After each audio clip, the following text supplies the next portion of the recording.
میں تو حق پہ سچ پہ ہمیشہ ساتھ ہوتا ہوں اور اب بھی حق سچ کے ساتھ ہوں. یہ حسینیت اور یزیدیت کی جنگ جو ہے یہ ازل سے لڑی جا رہی ہے.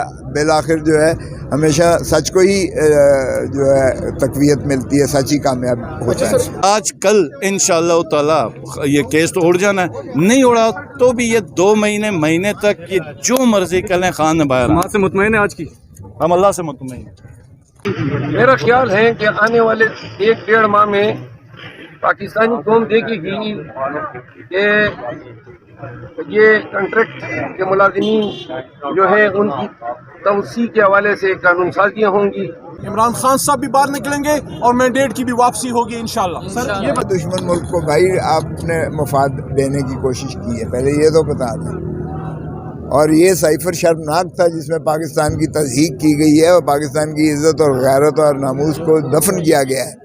یہ تو ایک دن بھی خان کو اندر نہیں ہونا چاہیے. اس کے نواز شریف نے لندن جانے کا اعلان کیا ہے اور دوسری جانب عمران خان 25 مئی کے 2 مقدمات میں بری ہو گئے ہیں, تو کیا کہیں پہ پاکستان تحریک انصاف کو چھوٹ مل رہی ہے یا کہیں پہ ڈیل ہو رہی ہے؟ دیکھیں چھوٹ تو کیا ملنی ہے, انصاف ہمیں چاہیے, ہمیں کوئی چھوٹ ووٹ نہیں چاہیے. اور باقی رہا نواز شریف تو ظاہر ہے لوٹ مار کر کے ہمیشہ چلا جاتا ہے. اس مرتبہ بھی اس نے تاج پوشی کے لیے آیا تھا, مایوسی ہوئی ہے. اس کے بھائی نے اس کے ساتھ وہ پلٹی کی ہے, اس کو سمجھ ہی نہیں آئی ہے. اب واپس ہی جانا ہے اس نے, اور کیا کرنا ہے. شکار اکثر نظر آتی ہے, ایسے بیانات کبھی مروت صاحب دے رہے ہیں, کبھی گور صاحب دے رہے ہیں. کوئی ایسے بیان نہیں ہے. مروت ہمارا جذباتی ماشاءاللہ کارکن ہے اور ایک اچھی قائدانہ صلاحیتوں کا مالک ہے. وہ جذبات میں باتیں کرتے ہیں, کوئی تضاد نہیں ہے, کوئی تصادم نہیں. جماعت کے انتخاب میں کس کو جوائن کرنا ہے؟ مجھے تو کوئی ایسا نہیں ہے. میں تو حق پہ سچ پہ ہمیشہ ساتھ ہوتا ہوں اور اب بھی حق سچ کے ساتھ ہوں. یہ حسینیت اور یزیدیت کی جنگ جو ہے یہ ازل سے لڑی جا رہی ہے. بالآخر جو ہے ہمیشہ سچ کو ہی جو ہے تقویت ملتی ہے, سچ ہی کامیاب ہوتا ہے. مجھے کوئی ایسا آپ نے احتجاج کا تیاری کر رہے ہیں عید کے بعد, لیکن حکومت جو ہے وہ عید سے پہلے ہی گرفتاری کرنے کا کوئی امکان ہے؟ حکومت گرفتار کرتی ہے تو کر لے, اس کو شوق پورا کر لے. اب ایسے بھی تو ساری قوم کو گرفتار ہی کیا ہوا ہے نا. 25 کروڑ عوام کو یہ قید خانہ بنایا ہے. دنیا کا سب سے بڑا قید خانہ اس وقت پاکستان ہے. یہ آزادی نہیں ہے.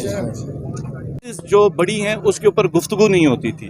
دوبارہ جب ڈیزل اور فیول کی پرائسز انہوں نے بڑھانی تھی, الیکٹریسٹی کی, یہ زمان پاک پہ حملہ کرتے تھے. جس ٹائم کے اوپر انہوں نے یہ انفلیشن لے کے آئے, یہ کوئی نہ کوئی حرکت کرتے تھے خان صاحب کے اوپر اور میڈیا کو ادھر ڈائیورٹ کرتے تھے. 55% غربت کی لائن سے نیچے گئے ہیں پاکستانی. اس کی جو تعداد ہے یہ 14 کروڑ بنتی ہے. ابھی یہ IMF آئے گی, یہ آپ یاد رکھیے گا کہ غریب اس وقت ایک وقت کی روٹی کھا رہا ہے, ایک وقت کی روٹی کھا رہا ہے, اور یہ اس سے ایک وقت کی روٹی ہٹائیں گے. آپ یہ یاد رکھیں کہ جب موب نے تو نکلنا ہے, یہ طے ہے. یہ جون جولائی میں آپ دیکھیں کہ موب نے نکلنا. صرف دعا کریں کہ اس موب کا کوئی قائد ہو, کیونکہ بغیر قائد کے جس موب کے ساتھ آپ فیس کریں گے نا وہ بڑا خطرناک ہوتا ہے, کیونکہ آپ کسی سے گفتگو ہی نہیں کر سکتے. یہ بتائیے گا کہ آج کی سماعت کو دیکھتے ہوئے کیا لگتا ہے عمران خان صاحب کب تک رہا ہو رہے ہیں؟ وہ بحث دیکھ کے تو پتہ یہ چلا کہ یہ کیس پورا بوگس ہے. ٹھیک ہو گیا, یک طرفہ بحث ہے اور صرف بحث پہ سر ہلایا جا رہا ہے, ہاں میں ہاں ملائی جا رہی ہے. کیس پورا بوگس ہے, کیس پورا جعلی ہے. یہ کیس ریاست پاکستان اور حکومت پاکستان کے چہرے پہ ایک کالا وہ ٹیکا ہے, اور یہ جتنی جلدی یہ حکومت اور ریاست اپنے چہرے کو اس گندگی سے دھو لے وہ بہتر ہوگا. پاکستان کے جو مقبول ترین لیڈر ہیں اس کو غداری کے مقدمے پہ, جس بندے نے غیرت کی ہے قوم کے لیے, اس کو غداری کے مقدمے میں یہ کہہ رہے ہیں. تو یہ آج کل انشاءاللہ تعالی یہ کیس تو اڑ جانا ہے, نہیں اڑا تو بھی یہ 2 مہینے تک یہ جو مرضی کر لیں خان نبھایا. وہاں سے مطمئن ہے آج کی؟ ہم اللہ سے مطمئن ہیں. नहीं देखे वो बड़ा उसका मैं आपको एक क्लियर कट एक बात बता दूं, ऐसी बात नहीं थी। वो जो वकला लगाए गए थे वो प्रोसिक्यूशन का पहले से ऐसे था, प्रोसिक्यूशन के हिस्से के वकील आप नहीं लगा सकते।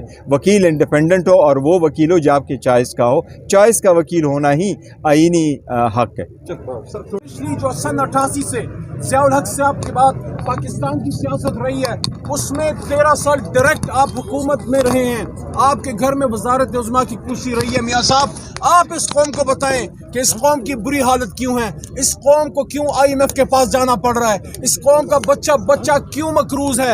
आज रमज़ान के इस महीने में लोग खुदकुशियाँ कर रहे हैं। आज सोच भी कोई नहीं सकता कि अपने घर के तमाम अफराद के लिए नए कपड़े कोई सी सकता है, बच्चों के लिए नए जूते ले सकता है, ख़वातीन घर का खर्चा चलाने के लिए परेशान है, मजदूर खुदकुशियाँ कर रहे हैं। इस हालत में मियाँ नवाज शरीफ साहब, आप पे एक सवाल बनता है, अगर आप वाकई कौम के हमदर्द हैं या थे, या आप अपने आप को डेमोक्रेट कहते हैं, आपको अपना मैंडेट कौम का वापस करना चाहिए था।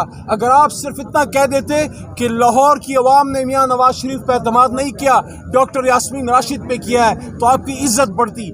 लेकिन आप लोग हमेशा इख्तिदार के सिंहासन के पीछे लगे रहे, चाहे किसी भी सूरत में हो, आप लोगों को इख्तिदार चाहिए। इसीलिए मैंडेट की वापसी पे जो हमारा दावा है, इंशाल्लाह वो हम पूरा करके रहेंगे। इमरान खान साहब भी बाहर निकलेंगे और मैंडेट की भी वापसी होगी इंशाल्लाह। सर ये बता दें, नवाज शरीफ एक तो बाहर जा रहे हैं और दूसरे नंबर पे जो इमरान खान है उन पर आज 2 मुकदमात में बरी हो गए हैं, तो क्या कहीं बातचीत हो रही है? ना ढील लेगा। अगर इमरान खान ने डील या ढील लेनी होती तो 250 दिन से ज्यादा हो गए वो जेल में ना बैठे होते। रमजान में DB बेंच की रूटीन हमेशा से यही रही है।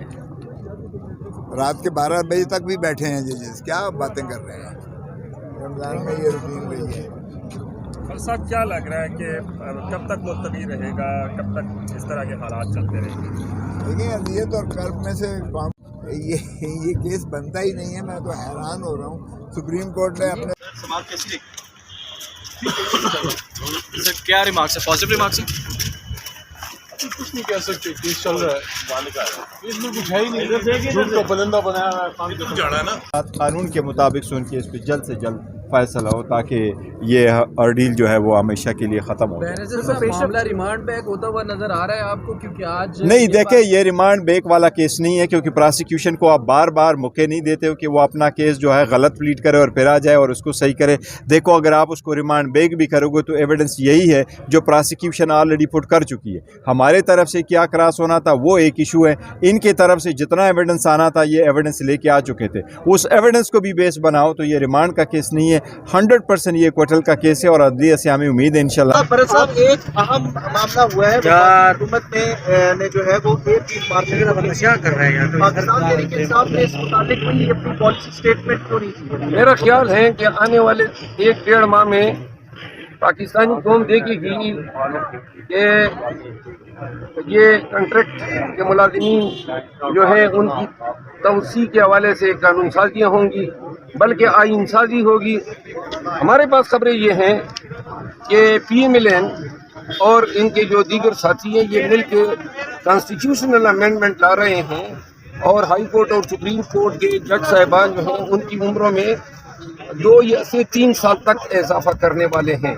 तो लिहाजा अगर ऐसा कोई लेजिस्लेशन आती है तो ये आप सबको इल्म होना चाहिए, पाकिस्तान में हर सरकारी मुलाजिम जो कंपटीशन से भर्ती होके आते हैं, सारी ज़िंदगी उनकी सर्विस इनपुट इसी मुलाजिमत में होती है, वो 60 साल पे रिटायर होते हैं। पहली तफरीक आपने 63 साल हाई कोर्ट की जज की कर दी और सुप्रीम कोर्ट के लिए 65 साल कर दी।